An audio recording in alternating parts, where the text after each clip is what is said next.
আজ যারা বড় বড় কথা বলছেন তারা হিন্দুর জন্য কতটা লড়াই করেছেন, কি ত্যাগ করেছেন? 4 পয়সার ত্যাগ নেই। বিজেপিতে কামাতে এসছেন, কামানো কমে যাচ্ছে। আমি দোকান সাজিয়ে দিয়েছিলাম 77টা এমএলএ দিয়ে, 1 ডজন এমএলএ আজকে নাই কেন?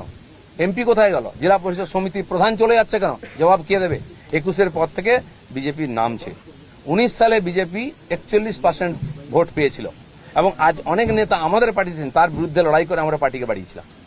অনেকে প্রশ্ন করছেন 41% ভোট আর 121টা বিধানসভায় আমরা লিড নিয়েছিলাম। 5 বছর পরে 24 সালের ইলেকশনে সেই ভোট 39% নেমেছে আর 91টা বিধানসভায় আমরা লিড পেয়েছি। পার্টি এগোচ্ছে না পিছোচ্ছে? আমরা হার জিততে ভুলে গেছি 21 সালের পরে। প্রশ্ন করুন, পাবলিক কি দিয়েছেন সমাজকে?